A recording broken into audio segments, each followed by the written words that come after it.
अस्सलाम वालेकुम, कैसे हैं जी? उम्मीद है सब ठीक होंगे। यकीनन आज हम एक छोटा सा लेक्चर पढ़ने जा रहे हैं जिसे कहते हैं एटॉमिक मास और उसके साथ पढ़ेंगे मोलर मास के बारे में। सबसे पहले जिस चीज़ के बारे में पढ़ना है उसे हम लोग एटॉमिक मास कहते हैं। तो आ जाते हैं एटॉमिक मास की जानिब कि हम लोग आखिरकार एटॉमिक मास किससे कहते हैं। सबसे पहले हमने आज तक इसकी एक कॉमन सी हमेशा पढ़ते हुए आए डेफिनेशन, वो क्या है एटॉमिक मास की, कि भाई हमारे पास जो नंबर ऑफ प्रोटॉन होते हैं और जो नंबर ऑफ न्यूट्रॉन हमारे पास होते हैं वो प्रोटॉन टोटल एटॉमिक मास कहलाता है। ठीक है, यानी हम लिख सकते हैं कि number of proton and neutron, number of proton and neutron in an atom are called are known as atomic mass। ठीक है जी, उन्हें हम लोग क्या कहते हैं?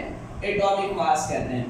एक तो ये कॉमन सी डेफिनेशन है कि भाई किसी एटम के अंदर कितने प्रोटॉन पाए जाते हैं, कितने न्यूट्रॉन पाए जाते हैं, ये हमारे पास एटॉमिक मास की सिंपल सी डेफिनेशन है। यहाँ तो हम ऐसे कह सकते हैं the mass of single atom is known as atomic mass. क्या कह सकते हैं हम लोग? हम ऐसे भी लिख सकते हैं कि the mass of single atom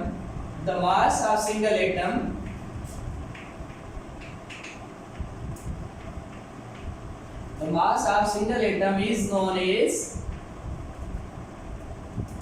atomic mass. ठीक है जी, उसे हम क्या कहेंगे? एटॉमिक मास कहेंगे कि भाई किसी एटम के अंदर कितना उसका मास मौजूद है वो हमारे पास क्या कहलाएगा? एटॉमिक मास कहलाएगा। अच्छा, देखते हैं, यकीनन आज तक आप लोगों ने सुना होगा। इसे समझने के लिए पहले कुछ बेसिक कॉन्सेप्ट हमें आने चाहिए। तो देखते हैं सबसे पहले बेसिक कॉन्सेप्ट। आपने आज तक इन टर्म इस्तेमाल किया होगा केजी, जिसे हम लोग किलोग्राम कहते हैं।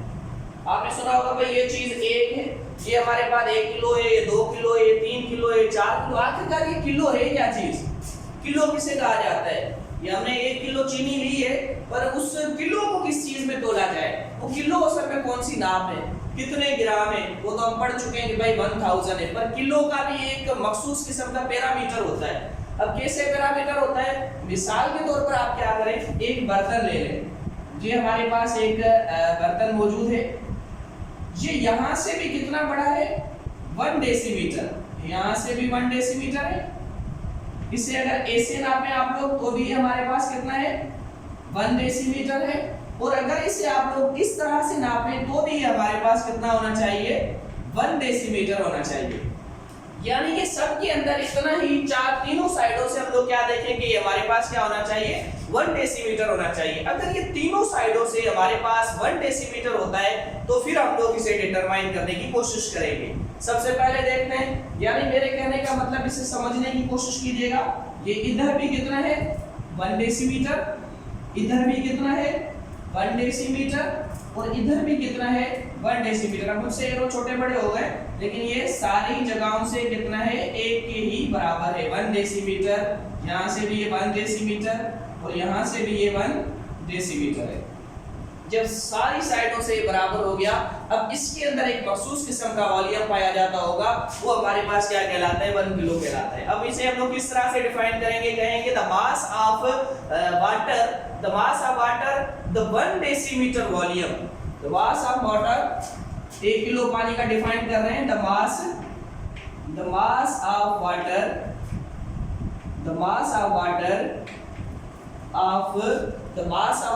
ऑफ किससे डिफाइन करेंगे? सबसे simply the mass of water, यानी कि हमारे पास जो वाटर का मास है, the mass of water of the 1 decimetre volume at 4 centigrade.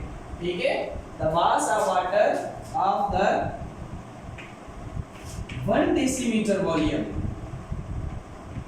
The mass of water at the 1 decimetre volume at 4 centigrade. कितने सेंटीग्रेड पर? 4 सेंटीग्रेड पर। अच्छा, आपके इल्म में होना चाहिए कि जो 4 सेंटीग्रेड होता है, यहाँ पर जो वाटर की डेंसिटी होती है वो क्या होती है? मैक्सिमम होती है, मैक्सिमम डेंसिटी।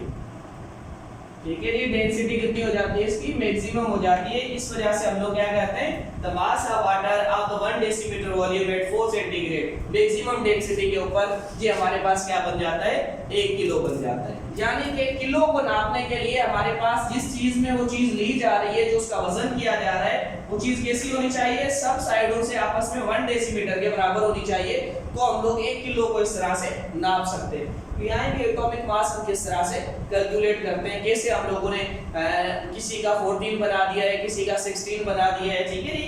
ये एटॉमिक मास किस तरह से हम लोगों ने निकाले, इन चीजों को डिफाइन करेंगे।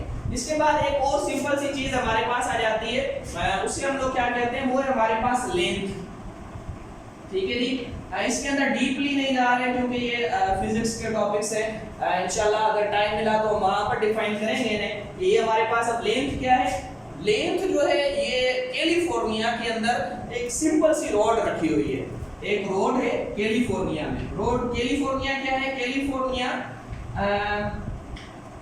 अमेरिका की एक रियासत है, अमेरिका की एक रियासत है, जिसके अंदर एक रोड रखी हुई है, ठीक है जी। वो जो रोड रखी हुई है उसकी लेंथ को देख के हम लोग अंदाजा लगाते हैं कि भाई ये हमारे पास 1 मीटर है, ये हमारे पास 10 मीटर है, ये हमारे पास 20 मीटर है, ये हमारे पास कितना है, उस रॉड को देख के अंदाजा लगाया जाता है। जैसे कि एक बंदा लेके आता है, वो कहे भाई ये गेंद जो है 1 किलो की है, दूसरा वाली इतनी गेंद लेके आए जैसे थोड़ी छोटी हो, लेकिन वो कहे कि भाई नहीं ये 1 किलो की है। हम कैसे अंदाजा लगाएंगे, हम उसका जाके क्या ये वाले तरीका इस्तेमाल करेंगे तो हमें पता लग जाएगा कि भाई ये कितना किलो है, ये भी सही कि नहीं है। इस अंदाजे से हम लोग इसे सही कर लेंगे। ये अंदाजा नहीं है, ये एक मखसूस पैरामीटर है जो कि बाकायदा बनाया गया है। इसके बाद ये रोड, अब वो रोड यानी कि कोई बंदा आपके पास आ जाए, बोले कि भाई ये बोर्ड जो है हमारे पास 6 फीट का है, एक बोले 7 फीट का है, तो वो भी हम लोग नाप सकते हैं इस लेंथ के।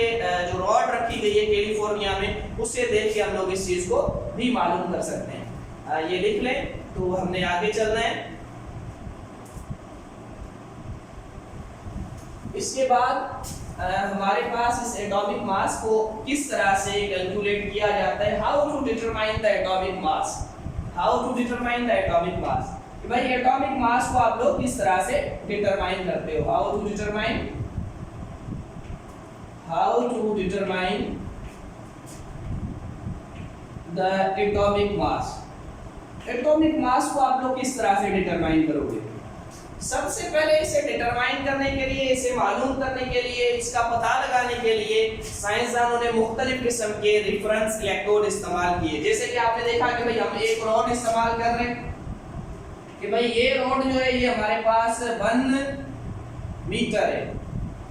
अब ये हम लोगों ने फिक्स कर दिया कि हमारे पास 1 मीटर है। अब जो भी इतने टुकड़े आएंगे वो हमारे पास क्या कहलाएंगे, सारे के सारे सीधी बात है 1 मीटर कहलाएंगे। अगर डबल होंगे तो 2 मीटर, ट्रिपल होंगे तो 3 मीटर। इसी तरह से एक ये इसका क्या हो गया, रिफरेंस हो गया। इसको देख के हम लोग दूसरों का अंदाजा लगाएंगे। लेकिन अब क्या किया इन्होंने, अब इन्होंने क्या किया, इन्होंने कहा कि भाई इसी तरह से हम लोगों ने मुख्तलिफ किस्म के रेफरेंसेस लिए और हमने एटॉमिक मास को डिटरमाइन करने की कोशिश की। अब किस तरह से हमने वो रेफरेंस लिए, सबसे पहले इन्होंने हाइड्रोजन लिया, हाइड्रोजन का रेफरेंस लिया कि भाई हाइड्रोजन हमारे पास किस तरह से डिटरमाइन किया जाएगा। आसान से तरीके से इन लोगों ने हाइड्रोजन को डिटरमाइन करने की कोशिश की। लेकिन जब इन्होंने हाइड्रोजन लिया तो भी उसने मजा नहीं किया, आगे चल के ये भी हमारे पास क्या हो गया, फेल चला गया। तो इन्होंने इसे छोड़ के फिर इन्होंने दूसरा रेफरेंस इलेक्ट्रोड लिया, वो ऑक्सीजन ले लिया। अब जब ऑक्सीजन रेफरेंस की जगह पे लिया तो अब फिर से चेंज हो गया, जहां पर भी उसने मजा नहीं किया। अब इसके बाद इन्होंने साइंसदानों ने बड़े सोचो विचार के बाद जाके एक एलिमेंट का इंतखाब किया जिसे कार्बन 6 कहा जाता है। ये जो कार्बन 6 हमारे पास है, इसका इन्होंने जब इंतखाब किया रेफरेंस के तौर पर, तो इन्होंने इसे एक रेफरेंस रख दिया और इसे रेफरेंस रखने के बाद उसे देखकर उसके मास का अंदाजा लगा के हम लोग तमाम एलिमेंट्स के मास को दरियाफ्त कर सकते हैं। अब देखते हैं कि इन्होंने इसे सबसे पहले क्यों किया। इसकी एक वजह थी, एक वजह जो इसकी सबसे पहली वजह, जो सबसे मेन वजह इसकी थी, वो वजह कुछ ये थी कि ये जो कार्बन डिफरेंस था, एक तो ये अबंडेंस था, अबंडेंस मतलब ज्यादातर मिलने वाला, ठीक है जी। ये हमारे पास बहुत ज्यादा मिकदार में मिलता था, इस वजह से अबंडेंस था। और दूसरा ये था इसका कि ये हमारे पास स्टेबल भी था, इसकी स्टेबिलिटी की वजह से, इसकी स्टेबिलिटी की वजह से भी इसे रखा गया। यानी दो चीजें देखेंगे, कार्बन को क्यों रखा गया, क्योंकि एक तो ये अबंडेंस ज्यादा मिलता था और दूसरा स्टेबिलिटी की वजह से भी इसे रखा गया। ये दो चीजें थी जिनकी वजह से इसे हम लोगों ने रखा। देखिए मैं पहले भी आपको बता चुका हूं कि पहले कोई खास तरीका नहीं था। अब तो एटॉमिक मास मेजर करने के तरीके आ गए, लेकिन जब शुरू के दिन थे तो वहां नहीं था। तो किस तरह से नापा जाता था, जैसे हम लोग दे लें कि ये हमारे पास एक चीज है, एक समझ लें तराजू है, इसमें हमने एक गेंद रखी है और दूसरा ये वाली साइड है जहां पर आपकी केमिस्ट्री की बुक पड़ी हुई है। अब आपने केमिस्ट्री की बुक का वजन करना है तो आपने रेफरेंस ले लेना है कि भाई ये इस गेंद के कितने हिस्सों के बराबर होती है। यानी कि ये बुक ऐसे समझे कि यहाँ पर जब आप जो गेंदें हैं वो सारी एक जितनी साइज है, 3 गेंदें जब रखते हो तो ये केमिस्ट्री की बुक का वजन पड़ता है, ठीक है। तो उस वक्त तो कोई तराजू तो थी नहीं खास किस्म की, तो इस तरह से नापा जाता था कि भाई एक अगर केमिस्ट्री की बुक हो तो वो बराबर होती है कितने के, 3 गेंदों के, ठीक है जी, 3 बॉल के बराबर होती है। अब देखिए ये उस वक्त नापने का तरीका था कि एक केमिस्ट्री की बुक 3 बॉल्स के बराबर होती है। तो अब हमने क्या करना है, उस वक्त के दौर में कार्बन को देख के, यानी कि कार्बन का इतना वजन है, पता नहीं था कितना वजन है, और कार्बन को रख के कहते थे ये कार्बन के इतने के बराबर होता है, ये वाली चीज वहां पर चेक की जाती है। अच्छा आइसोटॉप, अब कार्बन को क्यों रखा गया, कार्बन के होते हैं आइसोटॉप्स। अब देखते हैं आइसोटॉप किसे कहते हैं। यकीनन ये भी आप पीछे पढ़ के आए हुए हैं कि भाई आइसोटॉप्स किस चीज को कहा जाता है। आपके इल्म में होना चाहिए कि हमारे पास जिसमें मास नंबर जो है वो चेंज हो, ठीक है जी, जिसमें मास नंबर हमारे पास क्या हो, चेंज हो, एटॉमिक नंबर जो हमारे पास सेम हो। जैसे कि कार्बन हमें 3 एग्जाम में मिलता है, एक कार्बन 6, ठीक है जी, जो कार्बन 6 होता है ये कितने होते हैं, इसका एटॉमिक मास 12 होता है। दूसरा कार्बन हमें मिलता है, ये जो दूसरा कार्बन हमें मिलता है इसका एटॉमिक मास क्या होता है हमारे पास, इसका भी एटॉमिक मास होता है 13 और प्रोटॉन इसके अंदर भी 6। और जो तीसरा हमें मिलता है इसके अंदर ये 14 और एटॉमिक नंबर इसका भी क्या होता है हमारे पास 6 ही होता है। अब देखते हैं कि भाई जब ये सारी चीजें इस तरह से चेंज हैं, ठीक है, ये सारी चीजें हमारे पास क्या है, इस तरह से चेंज है। जब ये चीजें चेंज है तो अब क्या करें हम लोग, तो साइंसदानों ने इसका नाम रख दिया एटॉमिक मास, यानी कि जिसमें हमारे पास क्या हो, मास नंबर चेंज हो। ये मास नंबर हमेशा ऊपर लिखा जाता है, याद रखिएगा, और जो नीचे रखा जाता है वो हमारे पास क्या होता है, एटॉमिक नंबर। अब इसमें आप देखो कि सबकी एटॉमिक नंबर क्या है, सेम है, पर सबका एटॉमिक मास क्या है, डिफरेंस है।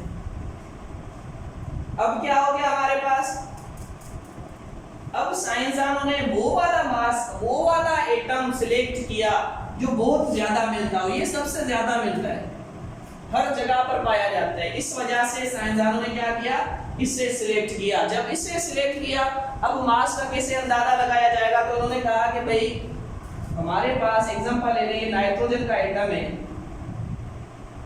हम लिखेंगे एटम ऑफ नाइट्रोजन, जो नाइट्रोजन का एटम है वो कितने के बराबर हमारे पास होता है, तो हम इसे कुछ यूं लिखेंगे, नाइट्रोजन आपको पता है 14 के बराबर। अच्छा नाइट्रोजन N2 लिख रहा हूं, ये मॉलिक्यूल है, क्योंकि ये अकेले स्टेट में नहीं पाया जाता, ये मुझे लिखना N चाहिए, पर N में इसलिए नहीं लिख रहा क्योंकि ये अकेले स्टेट में नहीं पाया जाता, इस वजह से मैंने N2 लिखा है। बात एक की कर रहा हूं क्योंकि नाइट्रोजन N2 गिनेंगे तो 28 होगा, और अगर एक की बात करेंगे तो हमारे पास 14 बनेगा। तो ये हमारे पास क्या है, N कितने के बराबर है, 14 के। अब सीधे लफ्जों की बात है, हमें कार्बन के साथ कंपेयर करना है, इनटू 1/12, ठीक है जी, तो कितना हो गया 14 और 1/12, जब 14 1/12 मास ऑफ कार्बन,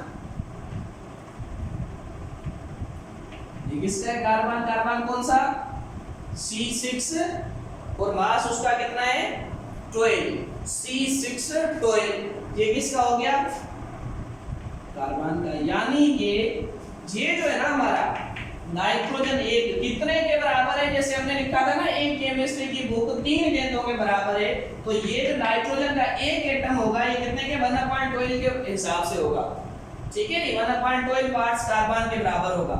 अब इसी तरह से हम दूसरे का करके देखते हैं कि भाई हमारे पास दूसरा जो एटम हो वो एटम किसका हो, एटम ऑफ ऑक्सीजन। याद रखिएगा ऑक्सीजन भी क्या होता है, अकेला गिना जाता है यहाँ पर हम दो इसलिए लिख रहे हैं क्योंकि एग्जिस्ट ही दो में करता है। तो अब O2 कितने के बराबर होता है, 16 के इंटू 1/12, ठीक है नी, 1/12। क्यों 12 लिखा है, क्योंकि कार्बन हमारे पास इतने के बराबर है। ये क्या है, मास ऑफ कार्बन 6 है, 12 एटम है ना। अब इसके बाद हम लोग किसी और का भी करके देख लेते हैं, एग्जांपल ले लेते हैं कि भाई ये हमारे पास क्या है, एटम ऑफ सोडियम है, एटम ऑफ सोडियम है। सोडियम कितने के बराबर होता है, 23 के इंटू 1/12 मास ऑफ कार्बन, ठीक है जी। तो हमने लिख लिया मुख्तलिफ हिसाब से कि भाई ये हमारे पास असल में क्या है, किसके बराबर होता है।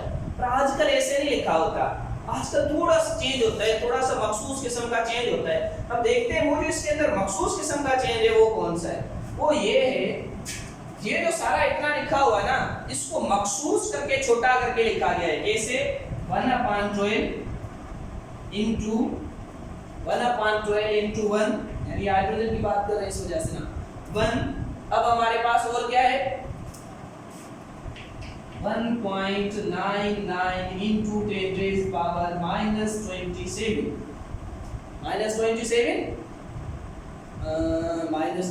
नहीं -23, ठीक है जी, -23 कितने के बराबर।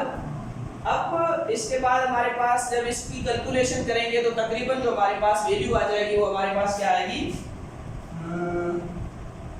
1.67 into 10 raised power 27 -27 कितने के बराबर होगी, ठीक है जी। अब ये जो इतना बड़ी चीज है हम लोगों ने आप लोगों के सामने लिख ली कि भाई ये क्या है, ये आप लोगों ने याद करनी है, वैल्यू है हमारे पास AMU की, ठीक है जी। इससे आप लोगों ने क्या करना है, याद करना है। फिर भी चेक कीजिएगा, ये मुख्तलिफ बुक्स में मुख्तलिफ तरह से दी हुई है हमारे सिंटेक्स बुक बोर्ड के हिसाब से, इसे थोड़ा सा चेक कर लीजिएगा। और इसके बाद हमारे पास क्या है, इसके बाद अब देखना ये कि इस इतनी बड़ी रकम को हम लोग कैसे लिखेंगे। क्या हम इतना बड़ा लिखेंगे सोडियम को, नहीं, हम सोडियम को बहुत छोटा करके लिखेंगे। कैसे छोटा करके लिखेंगे, हम छोटा करने का आसान तरीका हमारे पास, इस सोडियम को छोटा करके लिखना है। मिसाल दो, नाइट्रोजन सबसे पहले तो नाइट्रोजन की बात कर रहा हूँ, ये N है, ठीक है जी। N कितने के बराबर हमारे पास होता है, 14 के, तो मैं N के जगह पर 14 भी लिख सकता था, आप N लिखो या 14 लिखो, ठीक है जी। तो हमारे पास 14 इंटू मास ऑफ एटम, ठीक है जी, मास ऑफ एटम। कौन सा एटम है हमारे पास, नाइट्रोजन का। अब दूसरी बात हमारे पास दूसरी चीज होगी वो क्या होगी, मास ऑफ, यानी या कार्बन लिखो या 1/12 लिखो, क्योंकि हमें पता है कि 1/12 के हिसाब से तो मास ऑफ कार्बन एटम, ठीक है जी, यहाँ मास ऑफ कार्बन एटम लिख सकते हैं। अब क्या है हमारे पास, ये कितने के बराबर होता है, 14 के, ये कितने के बराबर होता है, 1/12 के, ठीक है जी, 1/12 के। 1/12 का मतलब 12 भी हम लोग इसे लिख सकते हैं। ये AMU एटॉमिक मास यूनिट क्या कहेंगे, इसे एटॉमिक मास यूनिट कहेंगे। ये भी हमारे पास क्या है, AMU एटॉमिक मास यूनिट। अब AMU हमारे पास क्या है, ये जो AMU हमने इतना सा लिख दिया है, क्या ये जो इतनी बड़ी मैंने आपको चीज बताई थी, जे कार्बन की यहाँ से लेकर यहाँ तक, वो ये हमारे पास AMU कहलाती है, ठीक है। अब इतनी बड़ी चीज को आपको पता लग गया होगा कि AMU किसे कहते हैं। AMU और कुछ भी नहीं है, AMU is nothing, it is the parameter of measurement। AMU is nothing but it is the parameter of measurement। अब हम क्या अंदाजा लगाते हैं कि भाई ये जो भी एटम हो वो कार्बन के इतने हिस्से के बराबर होता है, ये हमारे पास कहलाता है एएमयू, एटॉमिक मास यूनिट। अगर आप एटॉमिक मास यूनिट की जगह ये लिख दो ना सामने 1/12 मास ऑफ कार्बन एटम तो भी सही बात है। तो अब हमारे पास क्या है, ये कार्बन 12 ये इतने के बराबर है, ये इतने के बराबर, ये इसके साथ कट गया, ये इसके साथ कट गया, तो हम लोग नाइट्रोजन कितने के बराबर लिखते हैं, नाइट्रोजन इज इक्वल टू 14 के बराबर लिख देते हैं। वजह क्या है कि ये एएमयू आपस में कट गए, इस वजह से हम लोग लिख देते हैं। इसे जल्दी जल्दी लिख लें तो हमने आगे चलना है। अच्छा एक चीज और, अच्छा एएमयू को दूसरा हम लोग यूनिफाइड यूनिट भी कहते हैं, यूनिफाइड यूनिट, इसे यूनिफाइड यूनिट भी कहा जाता है। इसे जल्दी जल्दी लिख लें तो इंशाल्लाह हमने आगे चलना है।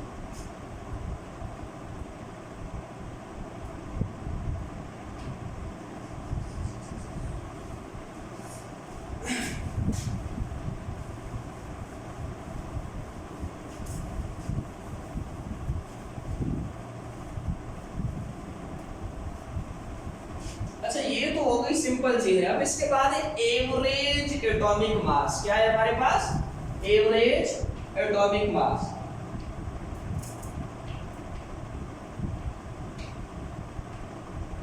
एवरेज एटॉमिक मास क्या है, मिसाल के तौर पर कहीं पर आपसे सवाल ये बड़ा गौर से सीखने की बात है, ये जिसको समझ में नहीं आएगा वो अपना एक सवाल लगा सकता है। हो सकता है कि आपका सवाल किसी टॉपिक में से आए, एवरेज एटॉमिक मास, ठीक है जी, एवरेज एटॉमिक मास। अब देखते हैं भाई एवरेज एटॉमिक मास किस तरह से होगा। कभी कभार ये सवाल पूछा जाता है कि भाई हमारे पास क्लोरीन है 17 35, ठीक है जी, और दूसरा इसका आइसोटोप जो हमारे पास क्लोरीन का मौजूद है वो क्या है, क्लोरीन। तो पता है, हमेशा याद रखिएगा कभी भी एटॉमिक नंबर चेंज नहीं होता, सिर्फ एटॉमिक मास चेंज होता है। जो अब ये है हमारे पास, ये क्या है 37। अब क्या करें जी, बताएं कि इसका एटॉमिक मास हम लोग क्या रखेंगे, सोचिए जरा भाई। वो हमारे पास 35 है, वो हमारे पास 37 है, इसका एटॉमिक मास क्या रखेंगे। तो इसके लिए हमारे पास एक सिंपल सा फार्मूला है, एवरेज एटॉमिक मास का हमारे पास एक सिंपल सा फार्मूला है। फार्मूला क्या है, समीशन, ठीक है जी, समीशन और अबंडेंस। अबंडेंस मतलब कि कौन ज्यादा पाया जाता है, अबंडेंस, ठीक है जी। अबंडेंस को हम लोगों ने क्या कर देना है, मल्टीप्लाई कर देना है किसके साथ, एटॉमिक मास के साथ,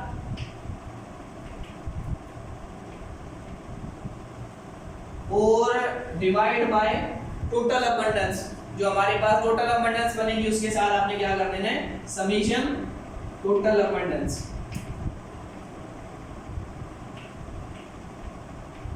टोटल अबंडेंस के साथ आप लोगों ने क्या कर देना है, डिवाइड कर देना है। बिल्कुल इजी है। अरे अब हमें कैसे पता लगे साईं कि ये कौन सी है इसमें जो ज्यादा अबंडेंस रखती है। तो अब हम लोगों ने क्या कर देना है, इधर सपोज फॉर्म रख देनी है कि ये हमारे पास कितने के बराबर है जी, कार्बन। ये अगर पीछे वाली में आ रहा है तो सीधी सीधे लफ्जों की बात है, ये ज्यादा होगा। ये हमारे पास तकरीबन 3x। 3 कहां से लाया, मैं कहता हूं भाई इसकी जो अबंडेंस है वो हमारे पास कितनी है, 3x है, और इसकी जो अबंडेंस है हमारे पास वो कितनी है, वो 1x है। यानी कि ये सिर्फ 1 टाइम पाया जाता है, उस जगह पे ये 3 टाइम पाया जाता है।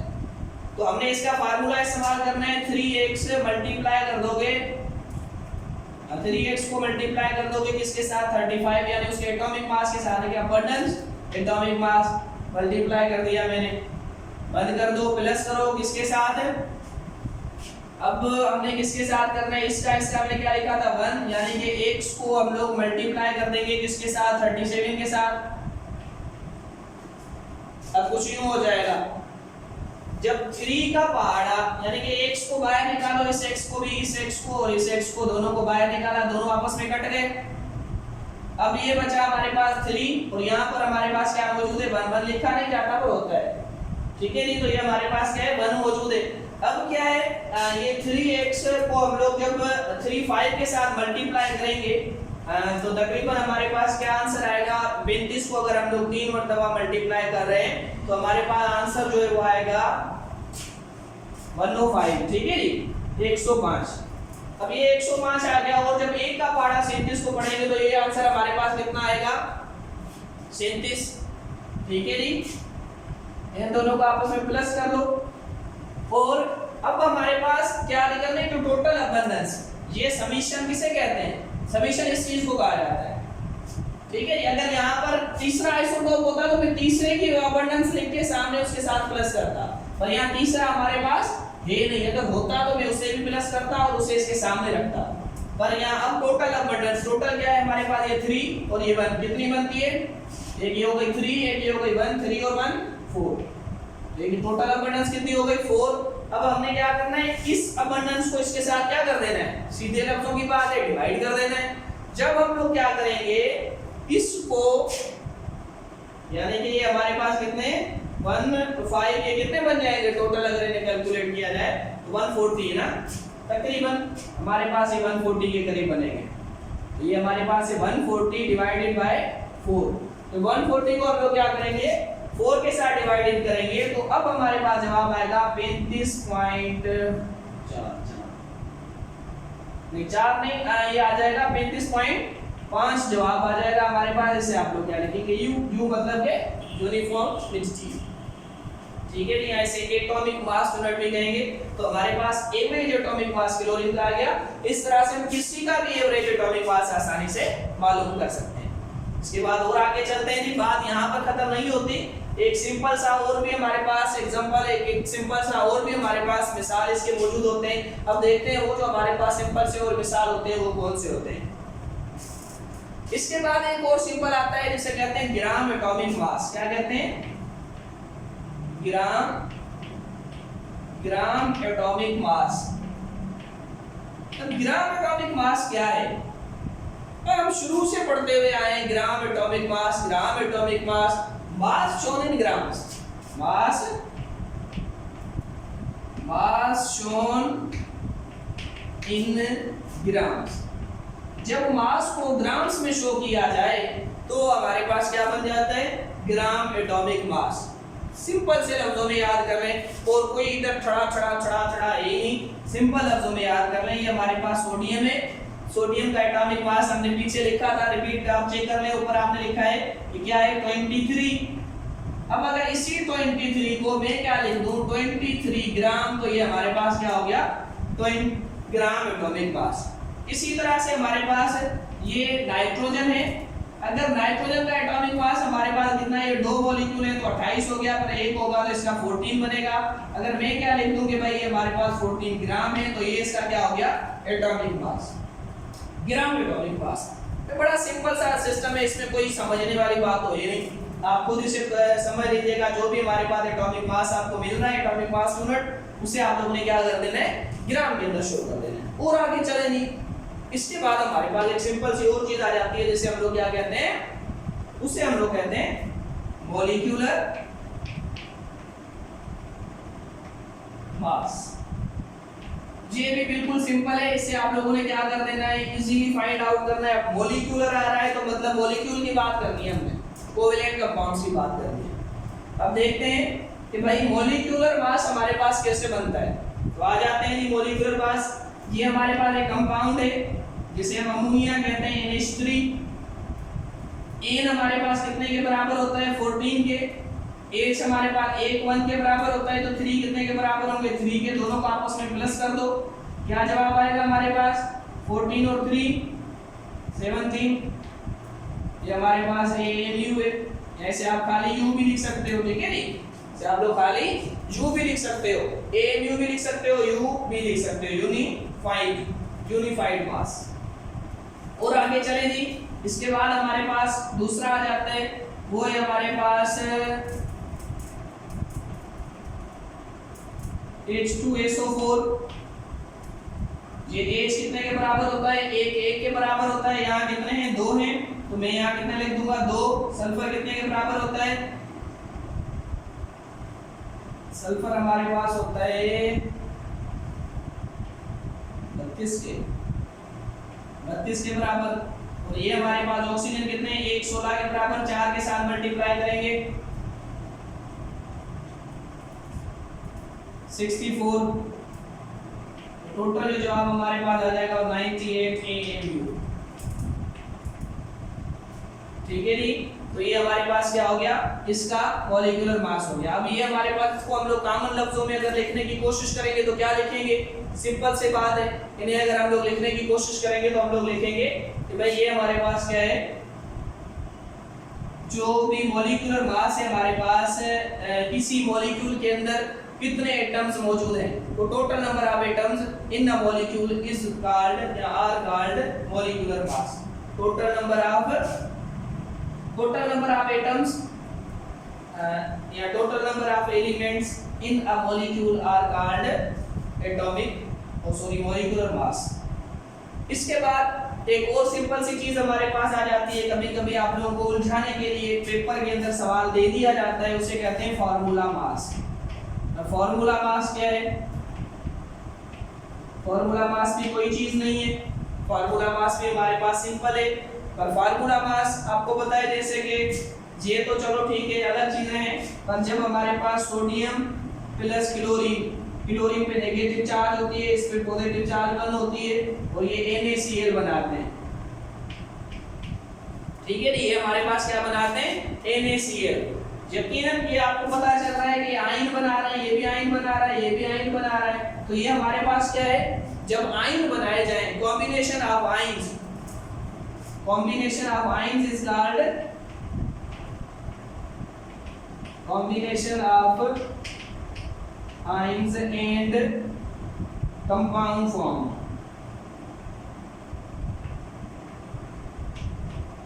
आयंस की वजह से जो कंपाउंड्स बनते हैं, जब इनका आप मास मालूम करोगे तो वो हमारे पास फार्मूला मास कर लेगा, ठीक है जी। जैसे Na हमारे पास A कितने के बराबर, 23 के, Cl हमने मालूम किया कितने के बराबर है, 35.5 के, दोनों को प्लस कर दिया तो 58.5 आ गया। ये हमारे पास AMU भी लिख सकते हैं और ये आप लोग हमारे पास खाली U भी लिख सकते हैं। तो हमें पता चल गया कि ये क्या होता है। इसके बाद एक और सिंपल सी चीज आ जाती है जिससे हम लोग क्या कहते हैं, मोलर मास। उसे कहते हैं मोलर मास। अब मोलर मास हमारे पास क्या है, कोई भी क्वांटिटी, ठीक है जी, जो मोल्स के अंदर दिखाई जाए। मोल्स का मतलब क्या है, वही वाली बात है जो हम ऊपर करके आए ग्राम एटॉमिक मास के बारे में। ग्राम एटॉमिक मास के बारे में एक बात हम लोग करके आए, वो कौन सी बात थी मोलर मास की, कि भाई मास शोन इन ग्राम्स। इसकी भी हम लोग क्या लिखेंगे, मास शोन इन ग्राम्स। जब भी कोई मास ग्राम्स में बताया जा रहा होगा वो हमारे पास मोलर मास कहलाएगा। ये और ये तकरीबन एक ही है। जैसे हमारे पास ये सोडियम है, ठीक है जी, इसका 23 होता है, जब इसे हम लोग ग्राम्स में लिखेंगे 23 ग्राम्स, तो ये इसका मोलर मास कहलाएगा। बड़ा सिंपल है। अच्छा, यहाँ पर कुछ सवाल आप लोगों को घर से करने को दे देता हूँ, यकीनन ट्राई कीजिएगा। इस मॉलिक्यूलर मास के हिसाब से आपने ये मॉलिक्यूलर मास मालूम करना है, फार्मूला मास इनका मालूम करना है। पहला कंपाउंड है हमारे पास